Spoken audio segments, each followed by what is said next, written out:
Ce générique historique de Radio J que nos auditrices et nos auditeurs connaissent bien, c'est le générique historique du Yiddish Show de Radio J. Mais aujourd'hui, ce n'est pas le Yiddish Show de Radio J, c'est juste un générique qui nous touche au cœur parce qu'il nous permet d'annoncer une grande nouvelle.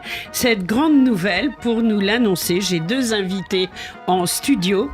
Il s'agit de Nelou Cohn, directeur de la rédaction. Bonjour Nelou. Bonjour. Et Alain Ziegler. Alain Ziegler, qui est un Yiddish Liebhaber, comme on dit en Yiddish et aux États-Unis, un amoureux du Yiddish, un spécialiste de l'humour Yiddish et qui est partie prenante de ce nouveau projet et qui va être une des voix de cette nouvelle radio. Laquelle, Nelou Cohn ? Tout simplement une déclinaison de Radio J qui s'appelle Radio J Yiddish. On peut se dire Mazel Tov alors. Mazel Tov. Voilà, Radio J Yiddish. En cette période, 3 nouvelles radios vont naître autour de Radio J. Radio J Yiddish et... Radio J Imo et Radio J Israël, voilà. Tout simplement. Donc, c'est des radios spécialisées qu'on trouve sur le site de Radio J, bien sûr. Alors, quand on veut entendre de la musique yiddish, des émissions qui ont à voir avec la culture yiddish, on va sur radioj.fr. On regarde le site. On trouve très facilement Radio J Yiddish. C'est très facile sur le site, on trouve très facilement les 3 radios. Alors, la particularité, c'est que ça va être H24, Nelou. H24, bien sûr, et on n'écoutera que du klezmer, que de l'humour yiddish, des émissions sur yiddish, sur la langue, en yiddish, en français. Et bien sûr, c'est vous, Lise, qui vous occupez je vais être principalement un peu bien sûr. Avec bonheur. C'est vous notre spécialiste yiddish. Et je dois rappeler que pendant toutes ces années, même avant qu'on soit ensemble à Radio J, vous vous rappelez très bien, vous étiez sur ce qu'on appelait avant Judaïque FM. Mais avant Judaïque, je venais aussi de temps en temps avec Yoselet Estiller. Exactement. Voilà. Et tous les conseils dont j'avais besoin, parce que je ne suis pas un spécialiste du Yiddish, c'est vous qui nous avez toujours donné. Donc aujourd'hui, je suis très fier que dans le développement de Radio J, on peut avoir une radio 100% Yiddish. Voilà. Et ce générique qu'on vient d'entendre, il nous montre que c'est une expression un peu galvaudée aujourd'hui. Dans l'ADN de Radio J, vous qui en êtes un des principaux témoins, il y a toujours eu du Yiddish à Radio J. Je suis arrivé à Radio J en 1985. Oui. Et là, cette émission existait déjà, ça s'appelait Yiddish Show, et c'était Yoselet Estiller qui l'animait avec Hannah Gold. Oui, et je voudrais juste dire que le Yiddish Show, en fait, aujourd'hui, on l'écrit show, S-H-O-W, mais historiquement, c'est un jeu de mots. C'était dit Yiddish Show, leur Yiddish parce que l'émission durait 1 heure. C'est Hannah Gold qui annonçait, qui faisait le générique chaque fois. Donc, je suis arrivé dans cette radio, il y avait une émission, je me rappelle, c'était tous les mardis à 15h30. Oui. Et évidemment, il y avait déjà des critiques, mais pourquoi une émission en Yiddish ? Parce que l'émission était 100% Yiddish. Intégralement. Et à l'époque, le président et fondateur de Radio J, Serge Azenberg, c'était sa culture aussi. Et il disait, parce que c'est tout ce qui nous reste. Et Radio J, tant qu'il y aura un locuteur de cette langue, eh bien, on va toujours avoir cette émission à l'antenne. Donc aujourd'hui, je suis heureux, fier et ému, parce que je pense à Serge. Bien et je sûr, sais que il aurait été extrêmement touché de savoir qu'il existe une Radio J Yiddish qui émet 24 heures sur 24, 7 jours sur 7, c'est une radio numérique. Qu'avec du klezmer, qu'avec de la musique, de la culture yiddish. Oui, c'est si important.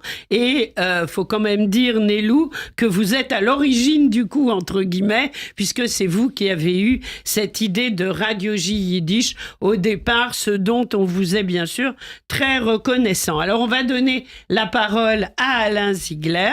Alors, Alain, je l'ai dit d'emblée, vous aimez le Yiddish depuis toujours, vous le parlez couramment, vous êtes un spécialiste de l'humour. D'ailleurs, j'avais eu le plaisir de vous retrouver retrouver de vous accueillir avec votre sœur pour un spectacle d'humour yiddish qui m'avait fait hurler de rire, je le dis, de la première à la dernière minute. Et vous étiez venu en studio pour nous raconter des Witzen, des histoires drôles. Et vous êtes avec nous sur le projet et vous êtes une des voix de cette nouvelle radio. Alors, d'où vient la famille ? Alors d'abord, merci Élise, merci Nélou de m'accueillir comme ça dans ce projet qui me plaît beaucoup d'emblée. Parce que dès qu'on me parle de persistance du yiddish, je suis persistant à m'y accrocher. Et le yiddish m'est venu de ce que mes parents, pour que ma sœur et moi ne comprenions pas ce qu'ils disaient quand ils voulaient faire des messes basses, ils se mettaient à parler en yiddish, ce qui fait qu'on a très vite appris pas trop mal le yiddish. Oui. Moi, c'est exactement le contraire. Mes parents parlaient pour qu'on ne comprenne pas, moi et ma sœur. Et ils ont réussi le coup, je ne comprends pas. Eh bien, nous, on a dû prêter une oreille plus attentive à ça. Et en plus, c'est quelque chose qui, dans la famille, est quand même un grand véhicule. Car ma mère était anversoise, mon père était hongrois. Ils avaient en commun, bien sûr, le français, mais surtout le yiddish. Et donc, vous avez baigné dans la Yiddishkeit. Dans la Yiddishkeit, et j'ai adoré très jeune. Mon père avait tous les disques de Benzien Wittler, de Leibele Waldman, toute la Chazounout, partout. Et on était baigné là-dedans, c'est vrai, on est tombé là-dedans. Vous êtes en train d'énumérer la playlist de la radio. Un bout de playlist. Ah, c'est vrai que quand vous m'avez exposé ce projet, j'ai été enthousiaste tout de suite parce que j'ai dit, voilà, on va pouvoir ressortir de vieilles pépites dont les disques sont un peu rayés, dont les disques sont un peu plus écoutés, dont on ne savait pas qu'ils existaient encore, et les remettre à l'ordre du jour avec beaucoup de bienveillance. Voilà. Nélou Cohn, Alain Ziegler sait faire de la radio parce que là, il est en train de me faire une transition en direct en prononçant le mot pépite. Hein, on est d'accord. Une pépite, vous nous l'avez envoyée. Et j'ai envie qu'on écoute aussi un peu la musicalité, la langue et la musique tout court. Vous nous avez envoyé une pépite que je ne connaissais pas. C'est une version live de Theodor Bickel de Ich bin schon a Mädel in die Jorn. C'est l'histoire donc d'une jeune fille qui a du mal à se marier. Exactement, qui a du mal à se marier et qui se demande bien pourquoi.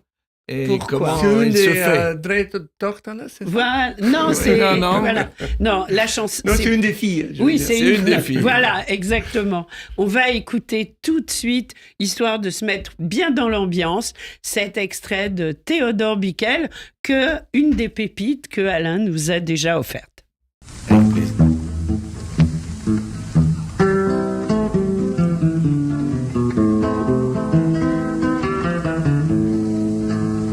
Ich bin mir am Mädel in die Jorn, was hast du mir den Kopf verdreht? Was hast du mir den Kopf verdreht? Ich wollt schon lang a Kalle geworden und öfter Tage Chassene gehabt. Ich wollt schon lang a Kalle geworden und öfter Tage Chassene gehabt.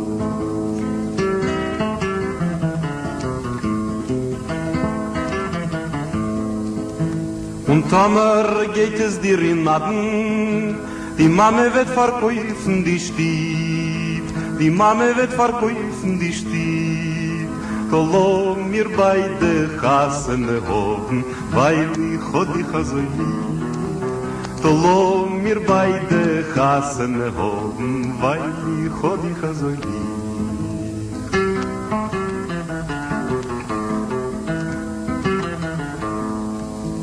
Und öfter geht dir jetzt allein nichts. Mein Seide ist gewesen a Rauf. Mein Seide ist gewesen a Rauf. Mein Tati ist gewähnt, der schönster geht in Städtel und soll schon nehmen als Hof. Mein Tati ist gewähnt, der schönster geht in Städtel und soll schon nehmen als Hof. Voilà, Théodore Bickel, c'est juste une pépite, une merveille, un yiddish sublime, une interprétation incroyable d'une chanson très connue mais qui était un peu tombée dans les oubliettes du yiddish, on va le dire. Et j'espère que grâce à notre émission, des jeunes vont l'entendre et vont nous demander les paroles. Alain Ziegler, j'ai juste oublié de dire que quand même, vous êtes au niveau du yiddish, jury du prix Max Zuckerman pour le yiddish, et c'est important de le rappeler. En plus, à toutes les délibérations, Alain est là pour nous raconter des vitzen, hein. Ça, on peut le dire. Tout à fait, oui, tout à fait. C'est important. Et je fais d'autres petites choses pour le yiddish. Ça fait très longtemps. On a fait avec ma femme un cours pluridisciplinaire à Bar-Ilan de yiddish qui a marché très longtemps, qui s'est arrêté récemment. Mais pour des raisons techniques, là-bas, ils n'avaient pas besoin... Enfin, ils ne voulaient plus maintenir 2 cours de yiddish, il n'y en a plus qu'un. Ensuite, voilà, je m'occupe aussi. Il y a aussi une faculté de yiddish à l'université de Tel Aviv que je soutiens un peu. Et, même beaucoup, on peut le dire. Et qui a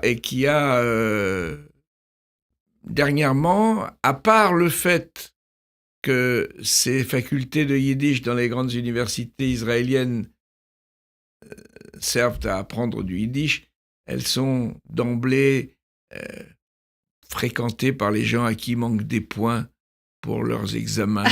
Oui. et ils viennent piquer 3-4 points, mais beaucoup restent après l'année suivante. Vous semez quelque chose. C'est important.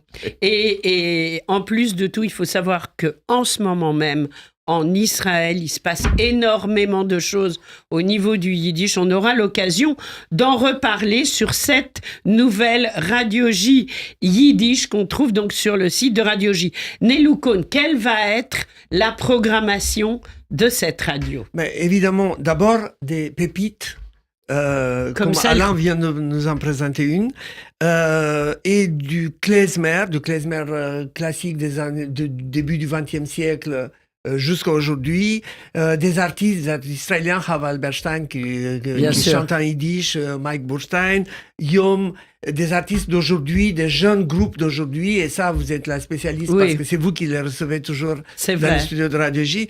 Donc, il y aura une programmation yiddish, 100% yiddish, mais toute génération confondue. Ça veut dire, parce qu'on sait que les jeunes les jeunes musiciens qui font du klezmer aujourd'hui, qu'est-ce qu'ils font? Ils s'inspirent des anciens. Bien Donc, il y a beaucoup de musiciens en France, beaucoup de musiciens en Europe, aux États-Unis, en Israël. Donc, on a un patrimoine énorme en yiddish. C'est pour ça que c'est bien que ceux qui s'intéressent à ce patrimoine et ceux qui veulent le découvrir, 24 heures sur 24, il va y avoir des émissions thématiques et une programmation avec à la fois des choses anciennes et nouvelles. Voilà, donc beaucoup de musique évidemment, mais également des émissions, des rencontres avec des locuteurs du yiddish, avec des gens qui vivent aussi dans la yiddishkeit, même s'ils ne parlent pas forcément la langue, mais qui ont un univers yiddish, c'est important. On leur apprend des mots en yiddish. Oui.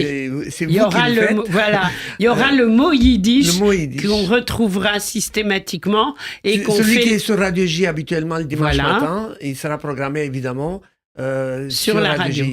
Il y aura aussi le Yiddish Show, bien sûr, où qui va nous permettre de rencontrer des personnalités et puis des pépites aussi. Vous nous en avez apporté parce que vous avez des disques que je ne connaissais pas et qui sont tout à fait passionnants, qu'on pourra entendre dans la nouvelle programmation de cette Radio J Yiddish. Nelou Cohn, qu'est-ce que ça représente pour vous de créer une telle radio ?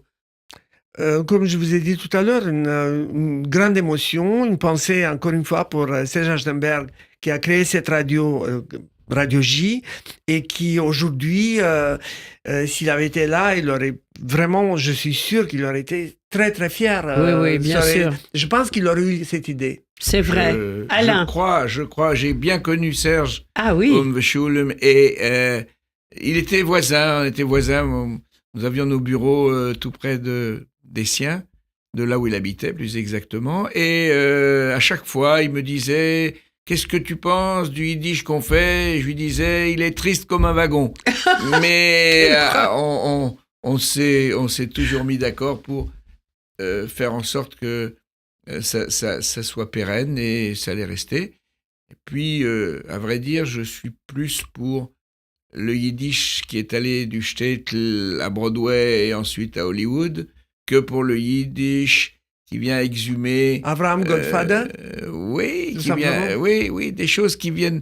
Les choses qui me déplaisent sont celles qui sont trop scolastiques et celles qui exhument des vieux livres de blagues yiddish de Maas Burt Bâle en 1903. Ça, c'est devenu un tout petit peu périmé. Et je pense que la grande tendance de l'humour yiddish qui est parti du shtetl et qui est allé à Broadway et à Hollywood, ça, c'est quelque chose qui attire les jeunes et qui plaît et fait empêcher de mourir le yiddish depuis si longtemps. Mais oui. Alors, oui. Le premier théâtre yiddish en dur a été créé dans ma ville natale. C'est pour ça que je suis très ému aussi d'être dans cette histoire. À Iași, donc, c'était le théâtre s'appelait Pomul Verde, ce qui veut dire pomme verte. Et c'est cette troupe-là qui était Abraham Goldfaden qui l'a créé, qui était un poète, journaliste, metteur en scène. À l'origine du théâtre yiddish. Et 20 ans après avoir créé en Roumanie, il est parti à Hollywood et il est enterré à Queens. Et quand il est décédé en 1905, 70 000 personnes ont assisté à l'enterrement. Oui. C'était et aujourd'hui on l'appelle toujours quand on lit l'histoire de Broadway, on l'appelle le père de la comédie musicale. Et avec les stars de fin 19e, début 20e, c'est lui qui les a apportés d'Europe de l'Est. Mais oui. Tout à fait. Et je dirais bien que, au-delà de ces précurseurs, cette idée de la comédie musicale est née dans les shtetl.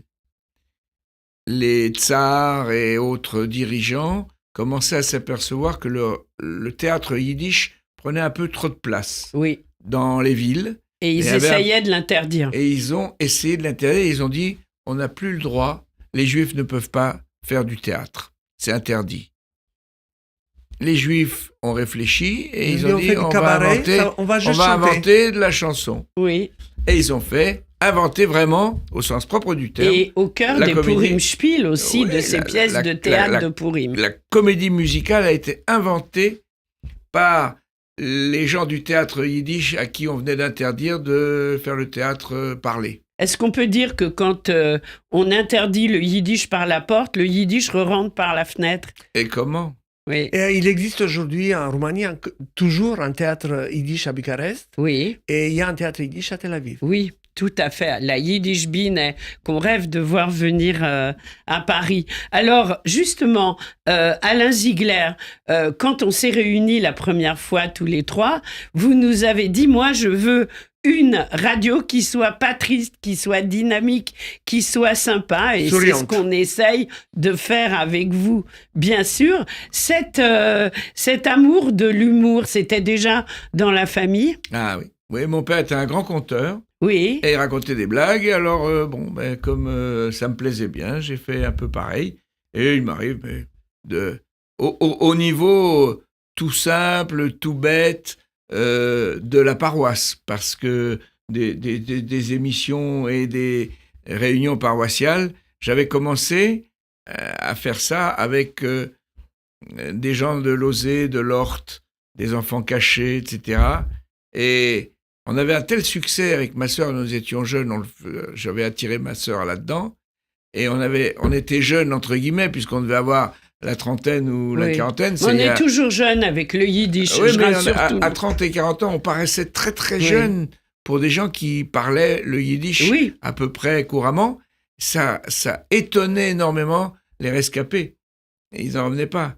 Ce qui nous a fait continuer ces émissions, entre guillemets, ou ces prestations pour eux. C'est une vieille dame qui était venue nous voir et qui nous avait dit, après qu'on ait raconté quelques blagues pendant un bout de temps, « Oui, mes enfants, je n'avais pas ri comme ça depuis avant Auschwitz. » C'était un hommage auquel on a dit, il faut consacrer beaucoup de choses à leur parler en yiddish à ces pauvres gens. Mais oui, formidable. Alors, ce n'est qu'un début. On va conclure là-dessus. On aura l'occasion d'en reparler. Donc, on va sur radioj.fr, on tape Radio J Yiddish et on tombe sur toute notre programmation.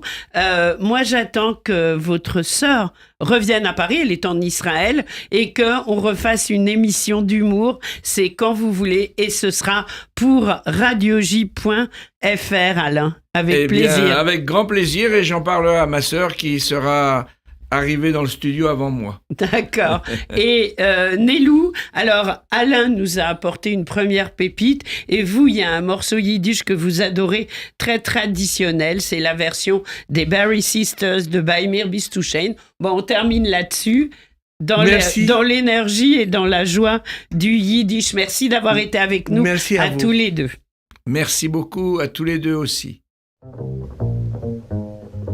Ich will dir sagen, ich gleich zu Herren, als die sollst mir Liebe erklären.